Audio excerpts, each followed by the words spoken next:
ఆశ్వయుజ శుద్ధ విద్య నవరాత్రిలో రెండో రోజు. ఈరోజు అమ్మవారు బ్రహ్మచారిణి రూపంలో భక్తులందరికీ దర్శనమిస్తుంది. దదానాగర పద్మాప్య మక్షమాల కమండలు దేవీ ప్రసీదతు మయి బ్రహ్మచారిణ్యనుత్తమా. బ్రహ్మచారిణి అమ్మవారి అవతారం. అమ్మవారు తెల్లని చీర దాల్చి కుడి చేతిలో జపమాల, కమండలం, ఎడమ చేతిలో కలశం ధరించి ఉంటుంది. నవరాత్రుల్లో అమ్మవారిని రెండో రోజున తెలుపు నారింజ రంగు దుస్తులతో అలంకరిస్తారు.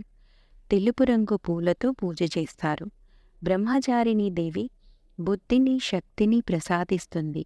సంతోషాన్ని, ప్రశాంతతను, సంపదను చేకూరుస్తుంది. బ్రహ్మ అంటే అన్నీ తెలిసినది అని అర్థం. బ్రహ్మజ్ఞానం, బ్రహ్మస్వరూపం. ఇలా బ్రహ్మ అంటే అన్నీ తానే అన్న అర్థాన్ని నింపుకొని అన్నీ తనలోనే నింపుకున్నది అని కూడా అర్థం.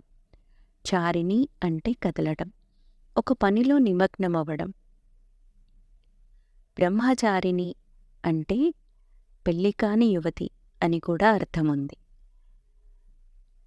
బ్రహ్మచారిణి అవతారం.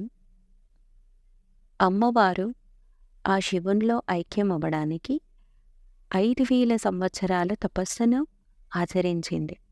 ఈ తపస్సును ఆచరించే సమయంలో అమ్మవారు ఎంతో నిష్టగా పరమశివుల్లో ఐక్యమవ్వాలి అని అమ్మవారు శివుణ్ణి పెళ్లి చేసుకోవడానికి ఘోర తపస్సును ఆరంభించారు.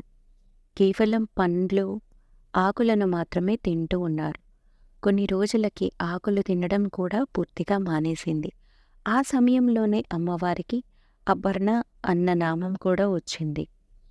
ఈ విధంగా అమ్మవారు కఠోరమైన తపస్సును తీవ్రతరం చేస్తూ చివరికి శివుని పట్టుదలపై పార్వతి ప్రేమ గెలవడంతో శివుడు పార్వతీమాతని పెళ్లి చేసుకోవడానికి అంగీకరించారు.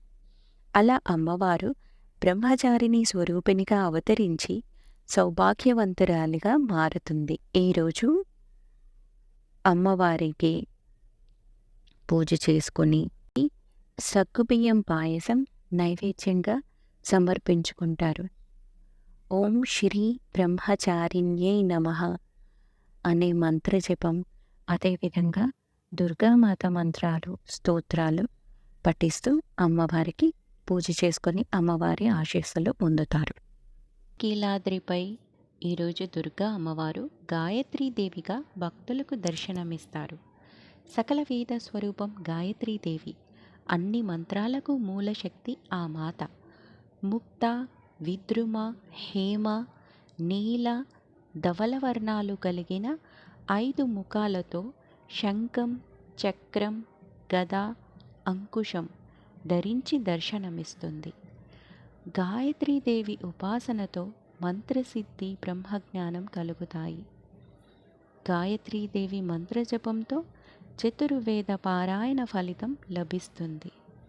గాయత్రీ మాత ముఖంలో అగ్ని, శిరస్సులో బ్రహ్మ, హృదయంలో విష్ణువు, శిఖపై రుద్రుడు కొలువుంటారని పురాణాలు చెబుతున్నాయి.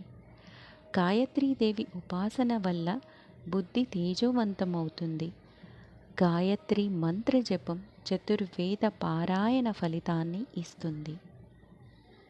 ఓం భూర్భువస్వః తత్సవితుర్వరేణ్యం భర్గో దేవస్య ధీమహి ధియో యో నః ప్రచోదయాత్ అనే మంత్రాన్ని జపిస్తూ అమ్మను సదా ధ్యానించాలి.